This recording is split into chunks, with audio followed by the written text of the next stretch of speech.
Donc, l'idée est vraiment de faire valoir un peu ces enseignements-là pour que vous puissiez quand même les approfondir davantage. Donc, j'ai laissé l'image ici de mon arbre préféré à Ottawa qui parle justement de cette maturité, cette force de l'arbre. Et ce soir, nous allons regarder la dernière thématique et vraiment l'importance de nos engagements les uns avec les autres, au vivre ensemble sous le regard de Dieu et comment nos relations chrétiennes nous aident à grandir dans notre foi. Donc,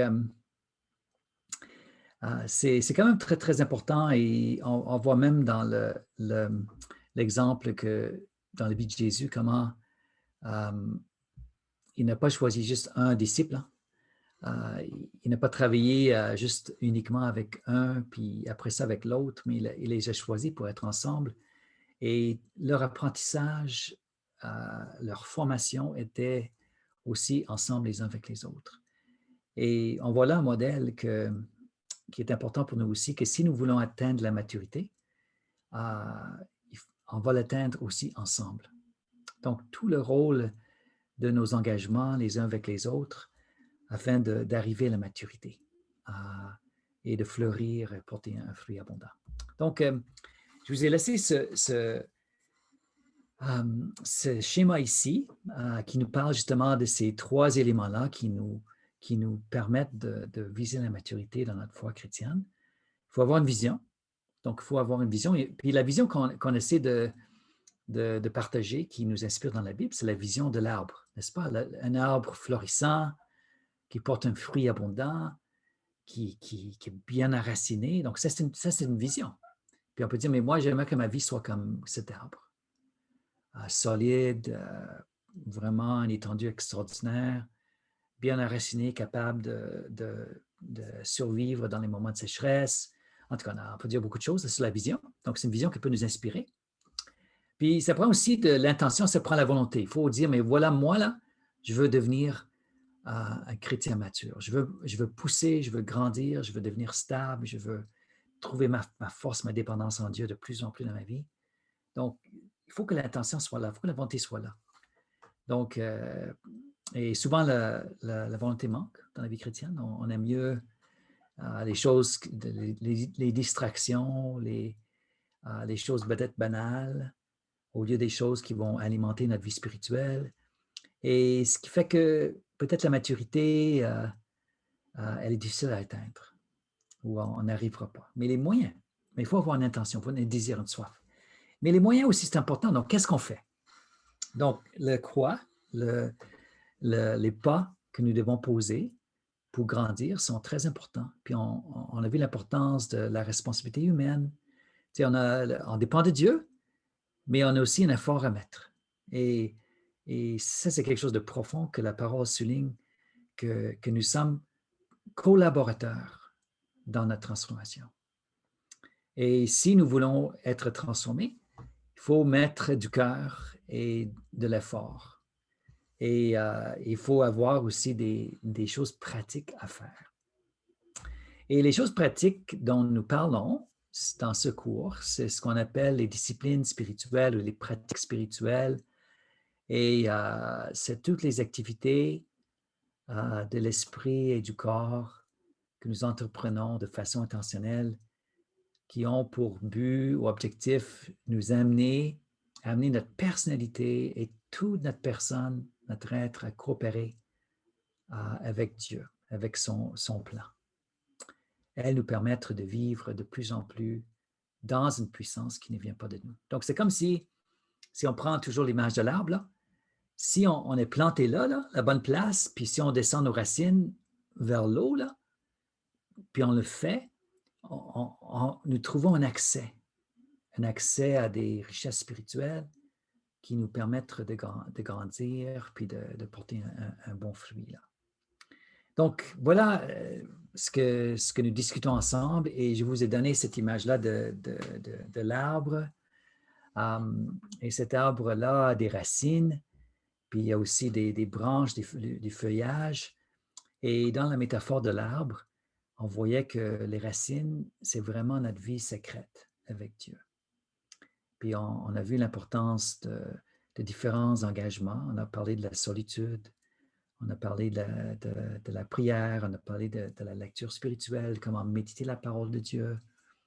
On a regardé le Notre Père, qui est le modèle que Jésus nous a donné. Donc, on voit que, franchement, là, nous sommes bénis là, avec l'exemple de Jésus, mais avec l'enseignement aussi.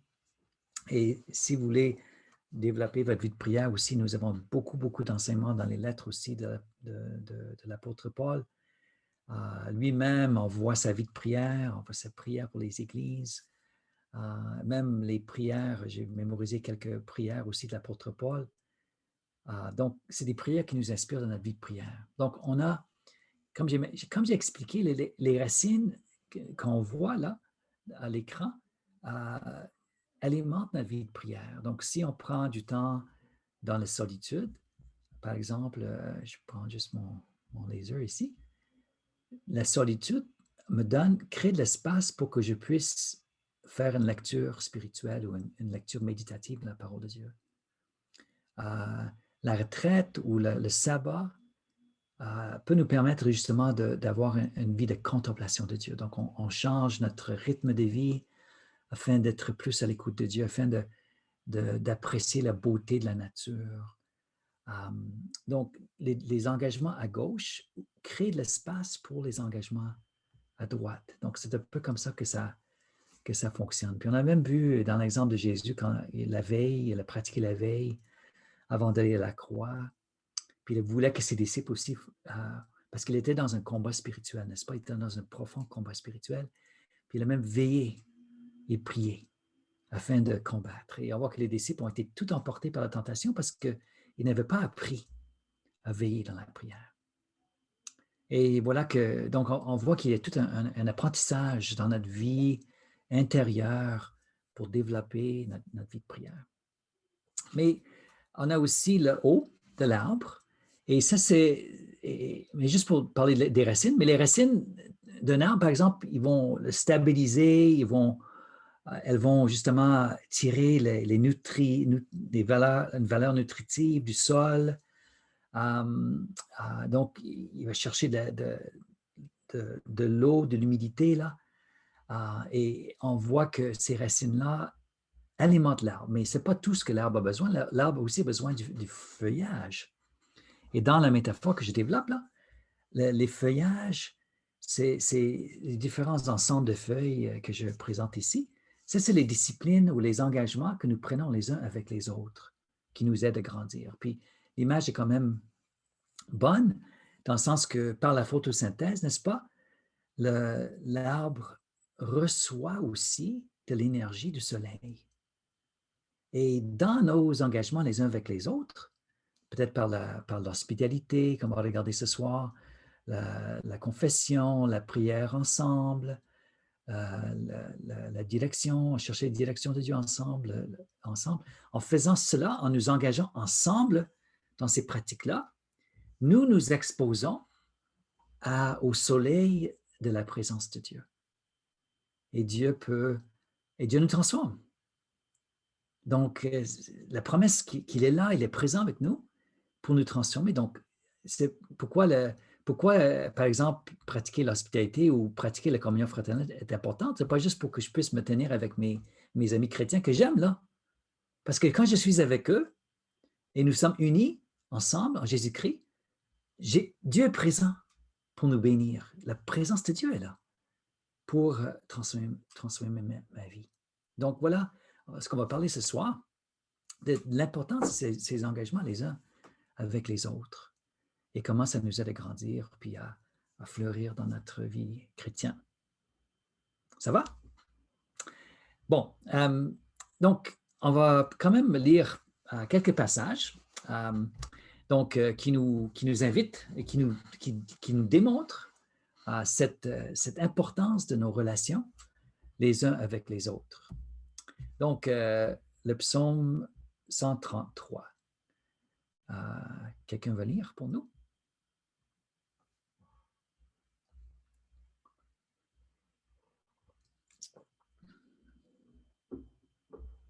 Voici, oh, qu'il est agréable, qu'il est doux pour des frères de demeurer ensemble. C'est comme l'huile précieuse qui, répandue sur la tête, descend sur la barbe d'Aaron, qui descend sur le bord de ses vêtements. C'est comme la rosée de l'Hermon, qui descend sur les montagnes de Sion. Car c'est là que l'Éternel envoie la bénédiction, la vie pour l'éternité. Mhm. En tout cas, c'est un psaume qui inspire, hein? Mais de demeurer unis ensemble, pas juste des fois, c'est pas toujours agréable pour des frères d'être ensemble lorsqu'il y a la chicane, hein? C'est pas si agréable dans ce temps-là. Mais on voit que quand nous demeurons ensemble en unité, il y a une bénédiction qui vient de la part de Dieu. Et l'huile, là, c'est vraiment l'image de l'onction, l'image de la bénédiction de Dieu. Et on a les deux images de l'huile, puis l'image aussi de la rosée. J'aime tellement ça, la rosée le matin, hein, sur le gazon, là. Une richesse. On voit même dans les petites gouttes, tu vois toutes les couleurs de l'arc-en-ciel dans les gouttes. Et cette rosée-là, c'est un signe de la bénédiction de Dieu sur la nature. Mais de la même façon, Dieu veut couvrir nos vies de sa présence, de cette fraîcheur de sa présence quand nous voulons vivre en unité ensemble. Donc, il y a là tout une image de la bénédiction de Dieu lorsque nous sommes ensemble. Un autre passage vraiment fascinant, et j'ai mis un tableau comme fond là, pour l'image sur la route d'Emmaüs. J'aime beaucoup les trois personnages qui marchent en bas de l'écran, Jésus et les deux disciples sur le chemin d'Emmaüs. Donc, on ne lira pas tout le passage, mais on va lire quand même quelques versets. Quelqu'un veut lire ça pour nous? Luc 24, 13. Luc Luc 24. La voix féminine, s'il vous plaît. OK. Luc 24, à partir du verset 13. Et voici ce même jour, deux disciples allaient à un village nommé Emmaüs, éloigné de Jérusalem de 60 stades. Et ils s'entretenaient de tout ce qui s'était passé. Pendant qu'ils parlaient et discutaient, Jésus s'approcha et fit route avec eux. Mais leurs yeux étaient empêchés de le reconnaître. Il leur dit, « De quoi vous entretenez-vous en marchant? » Et ils s'arrêtèrent, l'air attristés. Puis on connaît un peu la suite de l'histoire, comment Jésus a posé des questions, puis il a écouté un peu leurs sentiments, leurs questionnements, tout ce qui se passait justement. Et là, après ça, il a ouvert les Écritures, n'est-ce pas? Puis il leur a parlé. Donc, on arrive près d'Emmaüs, là, puis tu vas continuer, Emeline, tu fais bien.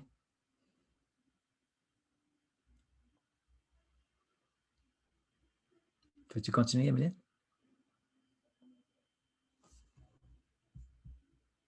Oh. Peut-être un problème, là.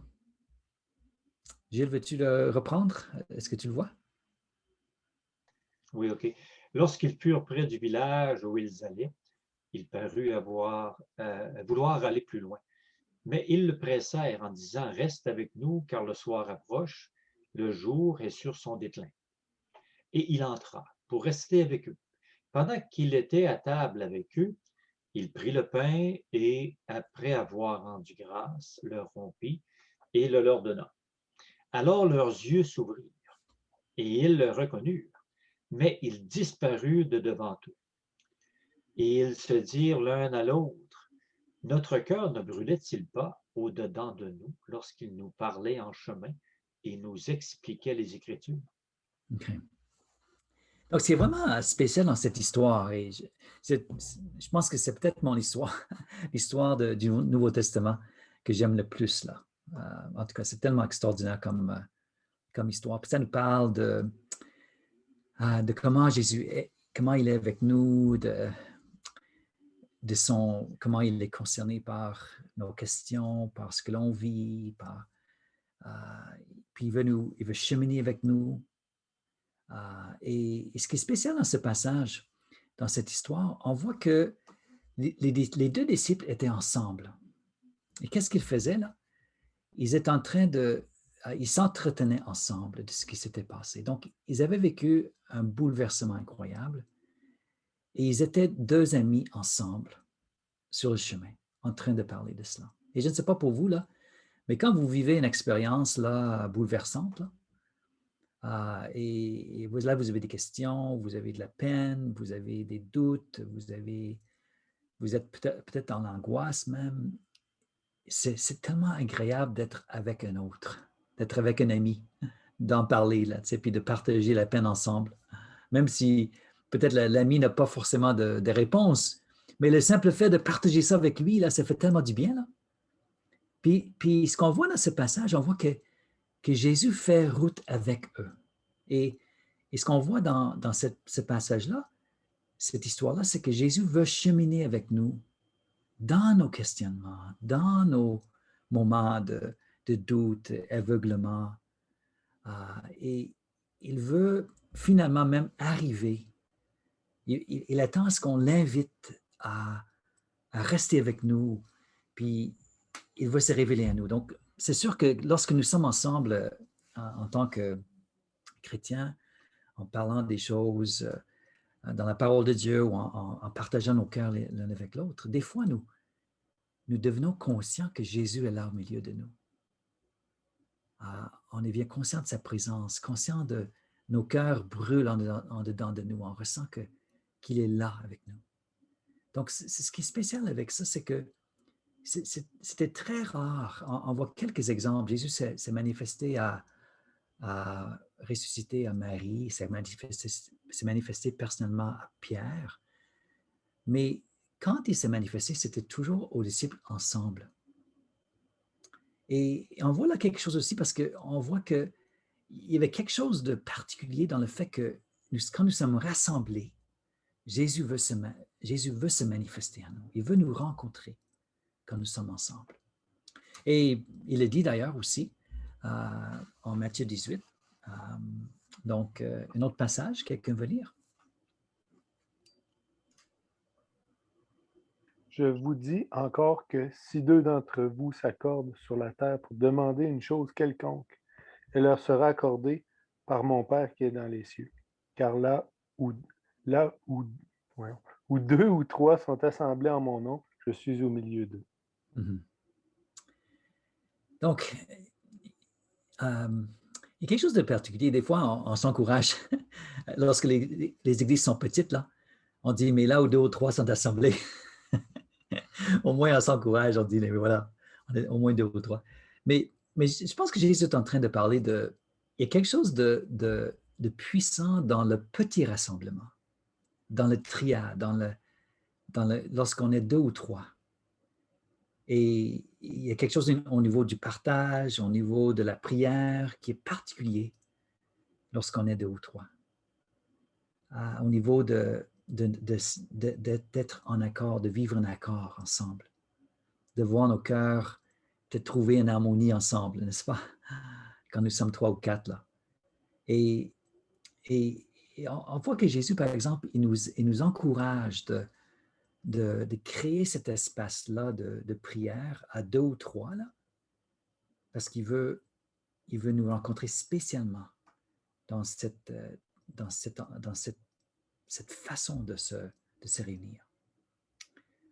Donc, c'est vraiment quelque chose de particulier qui est là pour nous. Puis on va revenir un peu sur ce passage-là parce qu'il parle justement de cette prière en accord. Ça, c'est quelque chose qu'on va voir aussi. Mais parlons un petit peu aussi donc, nous voyons bibliquement beaucoup de passages. J'ai choisi juste quelques-uns qui parlent de nos relations les uns avec les autres. Donc, peut-être je peux demander à un autre lecteur de lire Romains 12 ici, les quelques versets. Pas juste les versets soulignés, mais tous les versets, s'il vous plaît.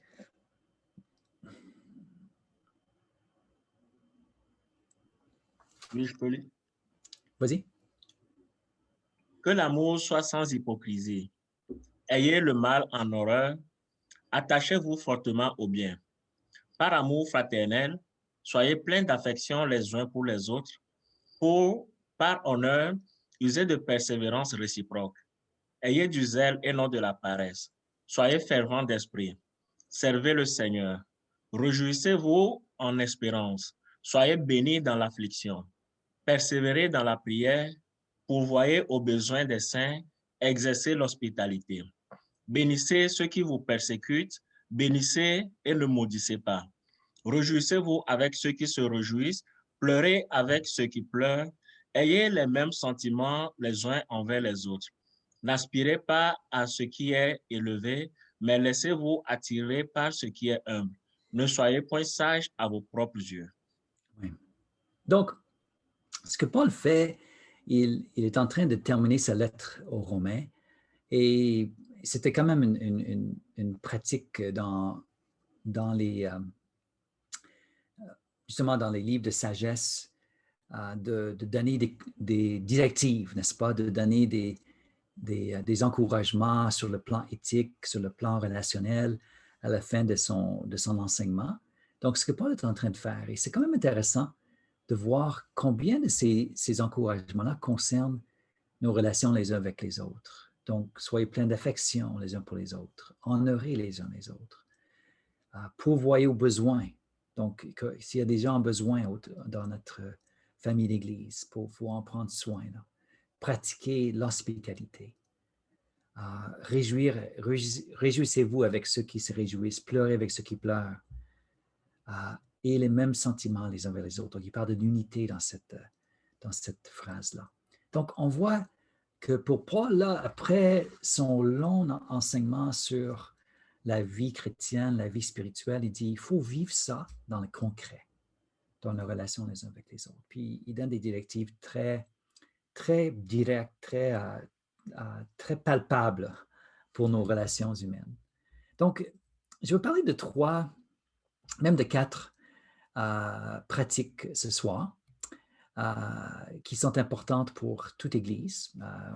Donc, on voit les feuillages. Donc, c'est en pratiquant ces choses-là ensemble dans l'Église, c'est on s'expose à la présence de Dieu, au soleil de sa présence. Donc, on va parler premièrement de l'hospitalité.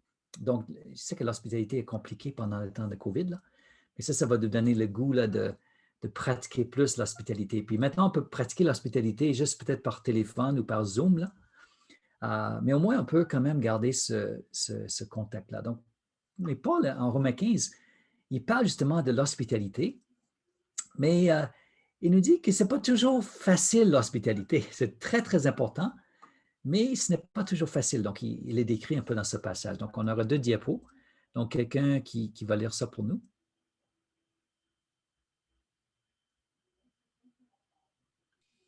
Je peux lire. Merci. Alors, Romains 15, nous qui sommes forts, nous devons supporter les faiblesses de ceux qui ne le sont pas et ne pas chercher ce qui nous plaît. Que chacun de nous plaise au prochain pour ce qui est bien en vue de l'édification. Car Christ n'a pas cherché ce qui lui plaisait, mais selon qu'il est écrit, les outrages de ceux qui t'insultent sont tombés sur moi. Je prends mes lunettes. Continue, oui. Parfait. Or, tout ce qui a été écrit d'avance l'a été pour notre instruction, afin que nous, par la patience et par la consolation que donnent les Écritures, nous possédions l'espérance. Que le Dieu de la persévérance et de la consolation vous donne d'avoir les mêmes sentiments les uns envers les autres, selon Jésus-Christ, afin que tous ensemble, d'une seule bouche, vous glorifiez le Dieu et Père de notre Seigneur Jésus-Christ. Accueillez-vous donc les uns les autres, comme Christ vous a accueillis pour la gloire de Dieu. Amen. Oui, c'est ça. Merci beaucoup. Donc, accueillez-vous. Donc, vraiment, c'est vraiment l'idée de pratiquer l'hospitalité, de faites-vous bon accueil. Donc, juste pour vous mettre un petit peu dans le contexte, là, si vous lisez Romains 14, il y avait quand même une tension dans l'Église dans le temps de l'apôtre Paul. Donc, il parle justement dans les faibles, c'est ceux qui, justement, qui avaient un arrière-plan peut-être dans dans les pratiques païennes. Et vous savez que dans les pratiques païennes, ce qui se faisait, c'est que quand les animaux, la viande étaient sacrifiés aux idoles païennes. Et après que la viande a été offerte en sacrifice, la viande était vendue sur le marché par la suite. Donc, vous voyez un peu comment faisait le commerce un petit peu là. Donc, quelqu'un arrivait, mettait la viande comme sacrifice aux idoles. Les prêtres de cette religion païenne-là revendaient la viande pour faire des sous, là, pour faire tourner la machine. Là. Tu comprends un peu comment ça fonctionnait? Puis les chrétiens disaient, mais voilà que cette viande-là a été sacrifiée aux idoles. Là. Si on mange la viande, là, on risque d'être pollué par les idoles. Donc, les faibles dont il parle ici, là, c'était des gens qui étaient scandalisés par ça. Puis Paul dit dans le passage, il dit, mais regarde, c'est de la viande, là. Tu n'as pas besoin d'être inquiet, le Seigneur va te protéger. Mais si tu manges la viande et tu sais qu'en mangeant cette viande-là, tu vas faire tomber ton frère, mange-la pas, là. Parce que ce qui est important, c'est ton frère. Donc, il parle ici des faibles, la faiblesse de certains. Donc, Paul est en train de dire, là, ce qui est important, c'est qu'on puisse vivre ensemble, qu'on puisse pratiquer l'hospitalité, puis ne pas voir ces divisions qui existent. Donc, il est prêt à dire, moi, là, je veux supporter les faiblesses, je veux porter les faiblesses de ceux qui sont faibles. Je ne veux pas faire ce que moi, je veux faire, je veux vraiment faire ce qui plaît à celui qui est plus sensible. Je veux respecter cette personne-là. Donc, on voit, il parle ici d'honorer les gens qui aura peut-être une conscience plus faible que l'autre. Tu vois un peu ce qu'il veut dire là? Donc, il parle vraiment des fondations de l'hospitalité. De l'hospitalité, c'est de ne pas d'inviter quelqu'un chez toi, puis en disant, mais voilà, il va m'inviter chez lui, puis si je vais chez lui, là, il y a une piscine en arrière, puis là, je vais pouvoir aller me baigner après. Là, donc ce n'est pas l'hospitalité, n'est-ce pas? Parce que tu as un deuxième objectif. C'est sûr qu'on ne pense pas beaucoup à la piscine avec 5 pieds de neige en arrière de la maison, là, Benoît, mais voilà. Mais comprenez, l'hospitalité ce n'est pas pour moi que je le fais. Ce n'est pas parce que j'aime tellement ce voisin-là, puis il y a tellement des choses intéressantes à me dire, puis si je l'invite chez moi, peut-être il va peut-être faire un commerce avec moi. Ça, ce n'est pas l'hospitalité. L'hospitalité, c'est que tu invites la personne pour la personne et non pas pour toi. Et des fois, il dit dans ce passage, des fois, l'hospitalité est compliquée, là, parce que des gens qui manquent de maturité, et il dit, ça prend que le Dieu de persévérance et consolation vous donne d'avoir des mêmes sentiments les uns envers les autres selon Jésus-Christ. Donc, Paul est en train de dire, là, des fois, dans nos relations humaines, là, ça prend la persévérance et la consolation. Et donc, il faut que Dieu nous aide, là. Parce que si Dieu ne nous aide pas, là, c'est trop compliqué, c'est trop difficile, l'hospitalité. Donc, il est en train de dire que l'hospitalité, ça peut représenter même un sacrifice pour nous. Parce qu'on ne le fait pas pour plaire à nous, mais on le fait pour plaire à l'autre.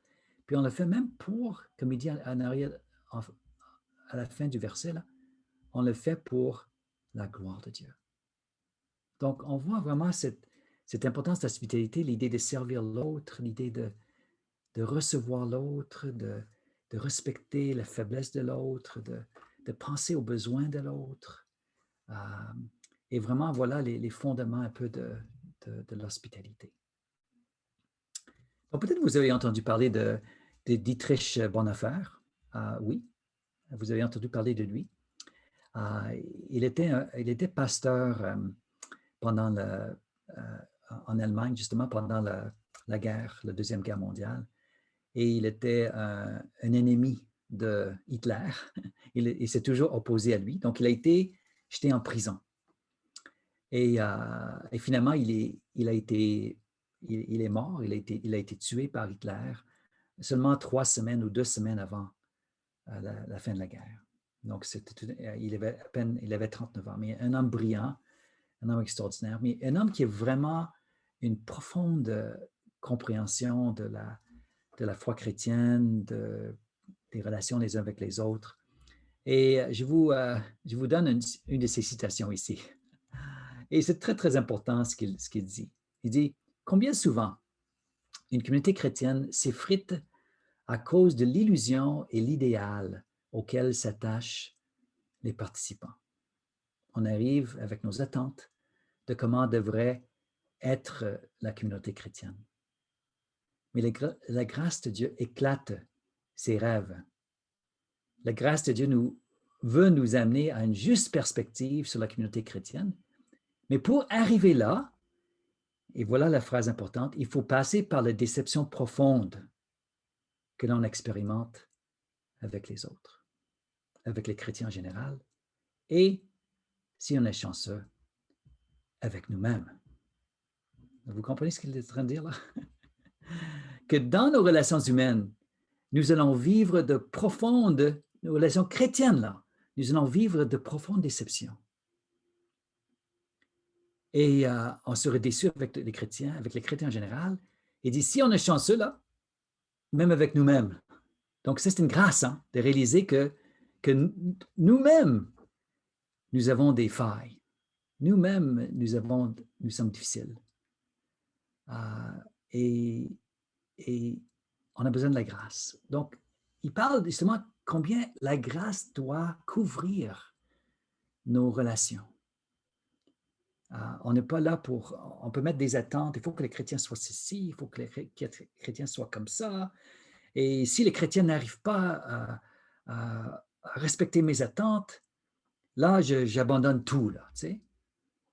Mais je peux vous dire, j'ai quand même beaucoup d'expérience, les chrétiens vont vous décevoir. Et vous avez déjà vécu ça? Des déceptions, n'est-ce pas? Dans vos relations humaines. Mais qu'est-ce qu'on fait dans ce temps-là, dans vos relations chrétiennes? Mais on constate, mais moi-même, là, je déçois les gens. Moi-même, je suis source de déception pour les autres. Donc, moi, je peux pardonner aux autres, je peux avoir de la grâce pour l'autre parce que Dieu a de la grâce pour moi. Donc, voilà un des fondements de la véritable hospitalité. Très important. Donc, juste un petit sommaire de l'hospitalité. L'hospitalité est difficile à cause de la faiblesse des autres et à cause de mes faiblesses. Donc, voilà, ça, c'est le premier point qu'on voit. Ça prend une dose supplémentaire de la grâce de Dieu pour avoir les sentiments de Jésus envers l'autre. D'accord? C'est avec moi là? Ça prend la grâce de Dieu pour avoir le cœur de Jésus pour les autres. L'accueil de Christ est notre modèle et notre inspiration. Donc, comment Jésus nous a accueillis? Il nous a accueillis tels que nous sommes. Avec nos bibites, là, avec nos bébelles, avec tous nos problèmes là, qu'on a, là, il nous accueille. Il est notre modèle. L'hospitalité vise plaire à l'autre et non pas plaire à soi-même. Donc, ça, c'est un des fondements qu'on voit. Et ultimement, par l'hospitalité, nous donnons gloire à Dieu. Donc, combien l'hospitalité est importante, mes frères et sœurs. Et quand la COVID le permet, là, je sais que nous allons nous lancer dans l'hospitalité. Amen. Et en attendant, on va le faire avec Zoom et avec nos téléphones, avec le contact là. Donc, ça, c'est le premier engagement, l'hospitalité. Un deuxième, et celle-ci est aussi très, très importante, c'est la discipline ou la pratique de la confession mutuelle. Donc, bibliquement, notre besoin spirituel le plus profond est celui d'expérimenter le pardon et la réconciliation. Vous savez, on a vu Notre Père la semaine passée, n'est-ce pas? Puis, donne-nous aujourd'hui notre pain quotidien et les prochaines requêtes, pardonne-nous nos offenses, comme nous pardonnons à ceux qui nous sont offensés. Donc, on sait que notre besoin, là, le plus important après le pain, c'est le pardon. Donc, et la confession est une discipline ou une pratique par laquelle nous pouvons vivre plus profondément le pardon dans nos vies. C'est l'œuvre de la rédemption en est la source. Il y a deux dimensions du pardon, bibliquement. Première, c'est le changement objectif dans ma relation avec Dieu. Donc, quand Dieu me pardonne, il me voit pur, purifié. Il est fidèle et juste de nous purifier, n'est-ce pas, et de nous pardonner, de nous purifier, n'est-ce pas, 1 Jean, chapitre 1, verset 9. Donc, ma relation change, la faute est enlevée. Je ne suis plus pécheur aux yeux de Dieu parce qu'il m'a pardonné, il m'a lavé, il m'a purifié. Donc, ça, c'est le changement objectif. Donc, on peut le mesurer, on peut le voir. Mais aussi le changement subjectif en moi. Donc, je ne porte plus le poids, je suis pardonné, le fardeau tombe de mes épaules. Comme le voyage du pèlerin, vous connaissez l'histoire un peu, là, quand il arrive à la croix, là, puis son fardeau tombe là, de ses épaules. Donc, ça, c'est la dimension subjective. Je le ressens. Je suis pardonné par Dieu. C'est tellement important là, dans la vie chrétienne. Donc, cette dimension subjective n'est pas toujours facilement accessible. Donc, si vous avez, et je ne connais pas votre histoire, mais si vous avez commis une erreur ou commis une faute ou un péché qui laisse des traces, là, qui vous a fait du mal, qui fait du mal à l'autre, peut-être à votre famille, peut-être à vos parents, à vos enfants. Donc, vous portez un poids. C'est lourd. Et puis la tendance humaine, c'est de se flageller, n'est-ce pas? On a fait telle erreur, on a fait telle folie, puis on se punit là de l'avoir fait. Puis accepter le pardon, recevoir le pardon est toujours, des fois, peut être très difficile pour nous. Mais la confession, c'est une pratique que Dieu donne qui nous aide. Donc, quelqu'un va lire ce verset assez bien connu pour nous.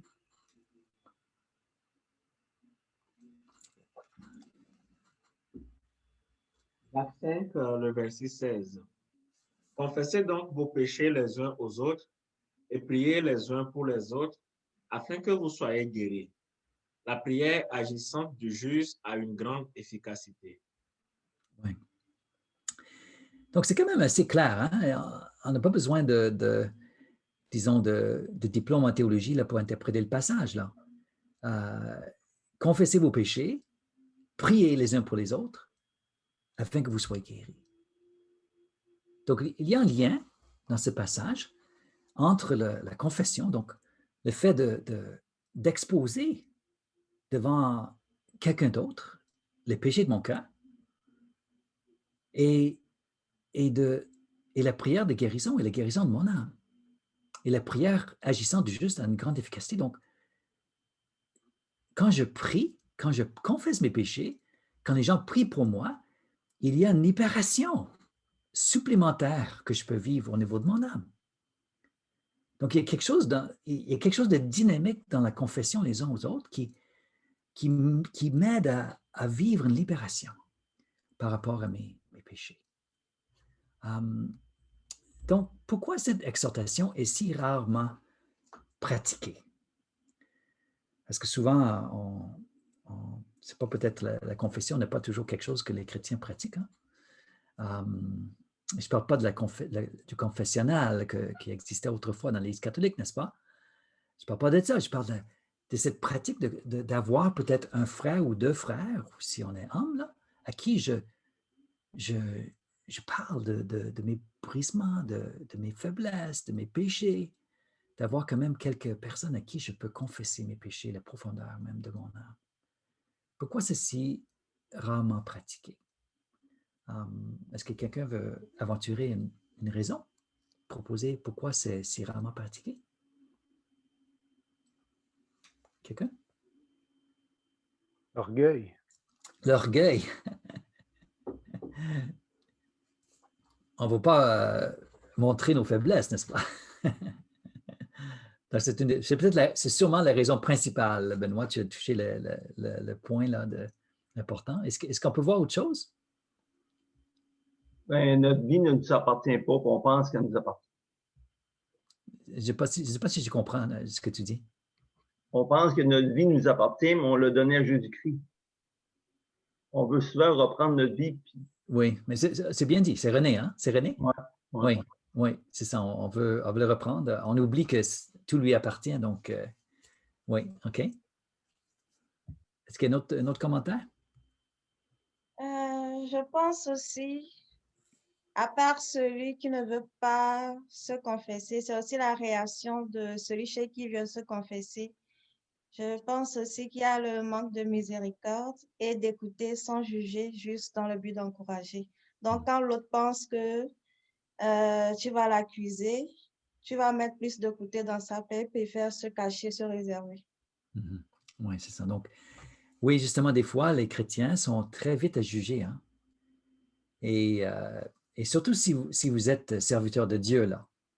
Et surtout, certains de nos participants ce soir viennent d'un arrière-plan africain, là. Puis dans le contexte africain, le pasteur, c'est monsieur le pasteur. Hein? Il est sur le piédestal, là. Donc, il ne confessera pas ses péchés parce que c'est le pasteur, puis il est là, il faut qu'il donne l'exemple aux autres là, de pureté, de sainteté. Là. Mais ça ne veut pas dire que les pasteurs africains pêchent moins que les pasteurs nord-américains. Là. On est tous pécheurs et on a tous des failles dans nos vies. Mais on voit que dans certains contextes culturels, justement, il y a justement un manque de miséricorde. On met les gens sur le piédestal, on doit cacher nos faiblesses parce que les gens risquent de nous, peut-être de faire du camérage avec les choses qu'ils vont découvrir à notre sujet. Donc, la culture peut vraiment nous amener à cacher. À cacher nos péchés, puis à faire semblant que tout est beau quand tout n'est pas beau. Donc, la culture ne nous aide pas. Et ça, c'est une autre chose. Est-ce qu'on peut trouver un contexte de sécurité où je peux partager sans craindre que ma confession va se propager, là, disons, à tout le monde, là. Donc, ça, on est mieux de se taire si ça va arriver, là. Mais voilà. Donc, nous avons un autre passage biblique qui est quand même assez tranchant, là. Donc, quelqu'un veut lire? Oui, vas-y, Benoît. Jésus leur dit de nouveau, « La paix soit avec vous. Comme le Père m'a envoyé, moi aussi je vous envoie. » Après ces paroles, il souffla sur eux. Il leur dit, « Recevez le Saint-Esprit. Ceux à qui vous pardonnerez les péchés, ils leur seront pardonnés. Et ceux à qui vous les retiendrez, ils leur seront retenus. » Wow. En tout cas, il faut comprendre ce passage aussi dans son contexte, là. Mais on voit quand même ces rôles qui fait trembler un petit peu là, de devenir une porte-parole pour Dieu, finalement, de proclamer que quelqu'un a pardonné au nom de Dieu. Et ça, c'est quelque chose de, quand même, on voit que dans la famille de Dieu, nous avons quand même un rôle important de communiquer aux chrétiens, justement, qui sont pardonnés. Et d'aider les chrétiens à accepter le pardon que Dieu leur offre. Donc, c'est très, très important. Donc, quelques paramètres importants dans la confession. Donc, premièrement, la croix est toujours au centre. Donc, si par exemple, peut-être vous avez un ami ou deux amis à qui vous voulez créer un groupe où vous pouvez confesser vos péchés les uns aux autres, vous mettez toujours la croix au centre. Donc, nous sommes constamment conscients du fait que Jésus est là, Jésus a porté le poids de nos péchés. Donc, nous venons devant la croix et nous comptons sur lui pour prendre nos fardeaux. Donc, ça veut dire que quand un ami va te confesser un péché, ce n'est pas toi qui vas porter ce péché-là. Là. Vous le mettez devant la croix. C'est Jésus qui doit le porter, ce péché. Il faut trouver des gens aussi de confiance. Donc, ça veut dire qu'il faut vraiment trouver des gens de confiance. Si vous allez ouvrir vos cœurs, là, il faut que ce soit des gens de confiance, des gens que vous avez gagnés ou vous avez bâti comme une relation d'intimité avec ces personnes-là. Vous pouvez parler de votre cœur sans jugement et en sachant qu'aussi les gens t'ont à cœur. Il faut respecter la confidentialité aussi, c'est incontournable. Il faut éventuellement que la confession atteigne se toucher par le péché. Donc, si par exemple, dans la confession chrétienne, c'est un principe biblique important, il faut que le cercle de la confession soit aussi large que l'impact du péché. donc, juste un petit exemple, si un ami te confie, par exemple, qu'il a trompé son épouse, là, OK, c'est une chose horrible, mais il faut éventuellement qu'il dise à son épouse qu'il a trompé, là. Ça ne peut pas rester entre toi et lui, là. Parce que à cause de la vision biblique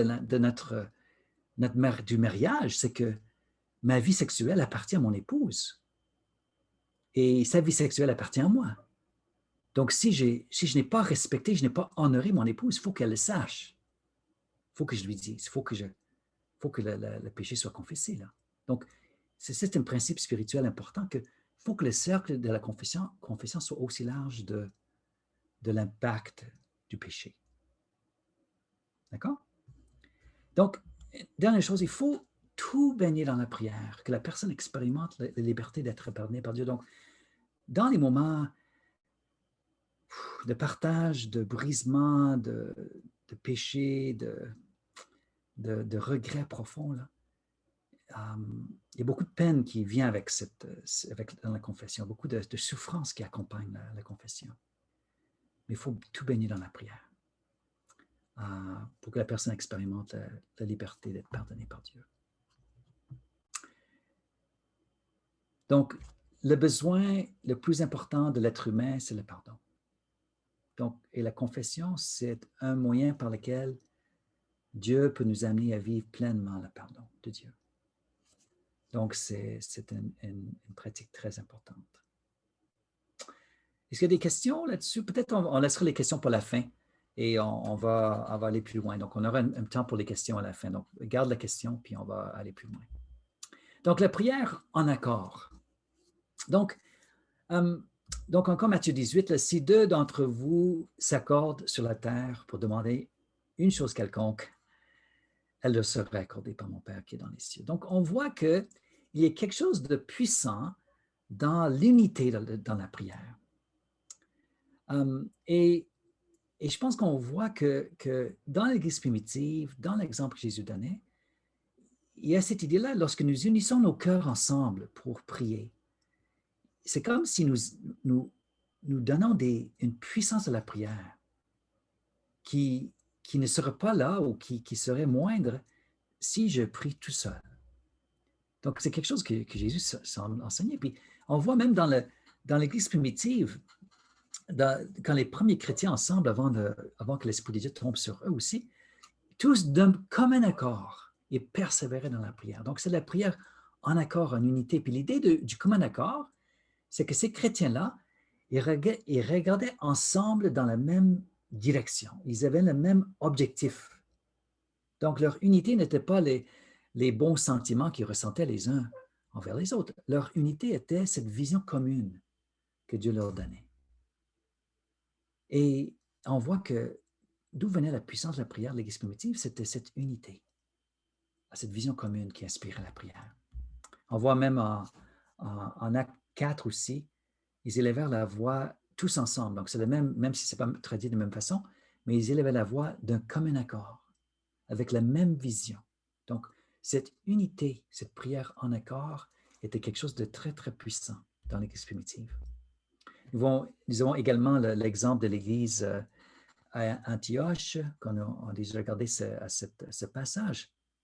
Donc, on voit cette unité de ces groupes de responsables à l'Église et ils priaient, verset 2, ils priaient et servaient le Seigneur ensemble et le Saint-Esprit leur dit, mettez-moi à part pendant ma session. Nous croyons, justement, les commentateurs disent que pourquoi ils étaient en train de prier? Parce qu'ils voulaient découvrir la volonté de Dieu. Ils étaient en accord sur un objectif commun. Ils voulaient savoir c'est quoi le prochain pas pour nous.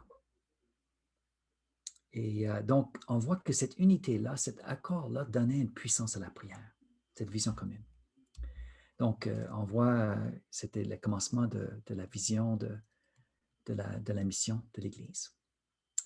Donc, ça, c'est la prière en accord. On a vu l'hospitalité, on a vu la confession, on voit la prière en accord. Et la dernière discipline ou la dernière pratique que j'aimerais présenter, c'est la direction. Donc, quand je dis la direction, c'est comment Comment discerner la direction pour ma vie et quel rôle devrait jouer l'Église pour nous aider à savoir ce que Dieu veut. Donc, c'est quelque chose de très important pour nous là-dedans. Et je pense qu'on se prive de beaucoup de sagesse sans pratiquer sans avoir cette pratique dans nos vies chrétiennes, dans nos églises. Donc, souvent, la direction est souvent conçue uniquement sur le plan personnel. Donc, est-ce que je vais épouser cette femme-là? Est-ce que c'est vraiment la volonté de Dieu pour moi? Je vais prier, je vais demander à Dieu, puis oui, mais Dieu me dit, c'est sa volonté, je vais de l'avant. Mais on n'a pas consulté peut-être les personnes sages autour de moi, on n'a pas consulté l'Église, c'était pas un esprit d'humilité, un esprit de recherche. Et souvent, on prend des grosses décisions dans nos vies sans consulter, sans chercher la direction de Dieu, sans chercher la sagesse qui vient de Dieu par l'Église. Donc, je vais vous présenter un peu cette vision-là que la Bible nous donne sur la direction. Comment écouter la voix de Dieu à travers l'Église. La Bible nous donne des exemples de l'Église en unité, en train de chercher la volonté et les décisions qui viennent de Dieu. Actes chapitre 15, c'est l'exemple par excellence. L'Église était ensemble, vous connaissez peut-être le contexte. Ils étaient en train de voir, mais qu'est-ce que Dieu a pour nous? Nous avons des non-juifs qui se convertissent. Qu'est-ce qu'on fait avec eux? Parce que jusque-là, la majorité des chrétiens, c'était des juifs d'origine et qui pratiquaient encore certains rites juifs. Donc, qu'est-ce qu'on fait avec les nouveaux là, qui viennent au Seigneur? Est-ce qu'on va imposer sur eux la circoncision? Parce qu'il faut que tout juif soit circoncis. Là. Jésus lui-même était circoncis. Donc, est-ce qu'on va imposer la circoncision sur les nouveaux chrétiens non juifs? C'était un gros débat. Là. Donc, si vous lisez bien Actes chapitre 15, l'Église cherchait la direction qui vient de Dieu. Et voilà comment ils ont fait. Le premier point, ils ont écouté des témoignages. C'est ce qu'ils ont fait. Paul a donné des témoignages, Barnabas a donné des témoignages. Donc, ils écoutaient qu'est-ce que Dieu est en train de faire. Donc, ils se sont bien écoutés les témoignages. Donc, ils ont cherché, si vous êtes chercheur, là, ils ont cherché des données là, empiriques sur le terrain, là, ce qui faisaient, ce qui vivaient l'œuvre de l'Esprit dans leur vie. Donc, la deuxième chose qu'ils ont fait, ils ont écouté les Écritures. Donc, ils ont cherché la perspective divine. Ils ont cherché les perspectives humaines. Maintenant, ils cherchent les perspectives divines dans les Écritures. Troisième chose, ils ont écouté des leaders qui avaient de la maturité dans l'Église. Intéressant, le leader qui était là, qui avait plus de maturité, c'était Jacques. Ce n'était pas un des 12, là. C'était le frère de Jésus, Jacques, qui était celui qui a comme sonné la cloche de maturité et de sagesse. Donc, il cherchait les perspectives matures dans le corps de Christ. Et dans l'ensemble, à travers ces trois voies-là, ils étaient à l'écoute de l'Esprit parce qu'ils voulaient discerner la volonté de Dieu.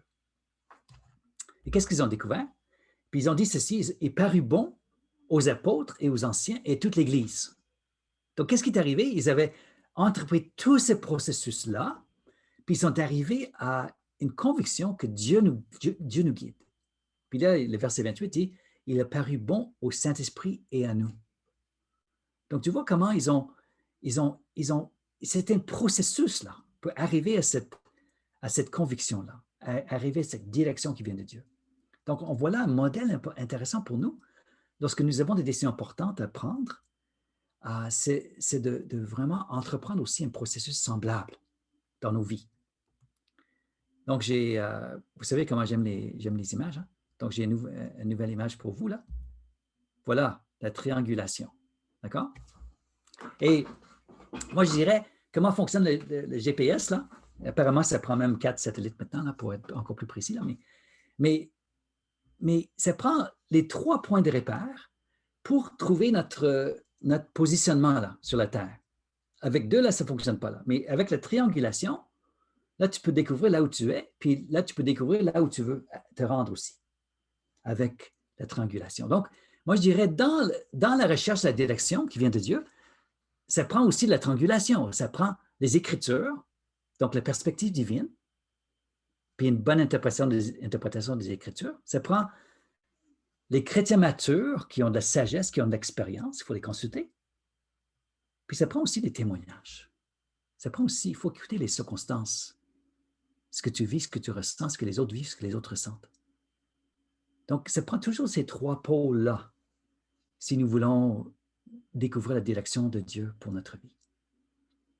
Donc, il faut profiter de cette sagesse que Dieu donne à l'Église, aux chrétiens matures, à ceux qui savent comment interpréter les Écritures, lorsqu'on veut prendre une direction dans nos vies. Donc, juste pour terminer, et là, on passera à un temps de questions. Donc, qu'est-ce que ça représente pour une Église? Comme pour l'Église ACM de Rimouski, là, parce que nous sommes aussi en train de dire, mais Seigneur, qu'est-ce que tu as pour nous en tant qu'Église? Donc, ce que je vous propose, c'est qu'on puisse entreprendre aussi un processus de discernement, de recherche de direction de la part de Dieu. Donc, la première chose, c'est la préparation dans le jeûne et dans la prière. Il faut alimenter la soif de connaître la bonté de Dieu et de le suivre. On voit que l'Église primitive, elle voulait là, savoir ce que Dieu voulait. Elle voulait aller de l'avant là. Et c'est cette volonté-là qui poussait l'Église à chercher la face de Dieu dans le jeûne, dans la prière, pour alimenter la soif. Ça, c'est le premier point. Deuxième, il faut expérimenter l'unité et le commun accord ensemble. Donc, il faut développer aussi cet esprit de prière, cette unité ensemble dans la prière. Nous avons soif, nous voulons savoir, Seigneur, ce que tu veux pour nous. Et lorsque peut-être des chrétiens, une représentation des chrétiens dans l'Église viennent ensemble pour prier de commun accord, on peut compter sur Dieu pour nous diriger. Il faut quitter le témoignage. Comment Dieu a été à l'œuvre parmi nous et autour de nous. Donc, il faut discerner qu'est-ce que Dieu est en train de faire autour de nous, Rimouski, là. Et il faut aller chercher des témoignages, là. Moi, ce que j'ai fait, je suis en train d'accompagner une église actuellement qui fait le processus de visionnement. Et je leur ai demandé d'aller faire des interviews là, auprès des non-chrétiens. Ce qu'ils ont fait, là. Il y a un gars qui a fait 5 interviews. et tout le monde, les gens sont arrivés là, bouche bée en savant, mais les gens ont soif spirituellement. Les gens n'en revenaient pas. Ils pensaient que tout le monde était fermé. Puis ils ont découvert que les gens sont très ouverts. Et donc, ça, c'est écouter les témoignages. Qu'est-ce que Dieu est en train de faire? Quatrième, lecture méditative des Écritures ensemble pour entendre des paroles pour nous. Là. Donc, en lisant les Écritures, qu'est-ce que Dieu est en train de nous dire ensemble sur notre direction, sur ce qu'il a pour nous? Et l'avant-dernier point, écoute de ceux qui ont de maturité, de discernement pour proposer une interprétation. Donc, qui sont les chrétiens dans l'Église qui ont la maturité, le discernement pour nous aider à interpréter puis à juger ce que Dieu veut pour nous. Donc, on arrive à la direction proposée en recherche, en priant toujours le sceau de l'unité du Saint-Esprit sur nous. Bon. En tout cas, merci beaucoup pour votre participation et on va passer dans un temps de questions.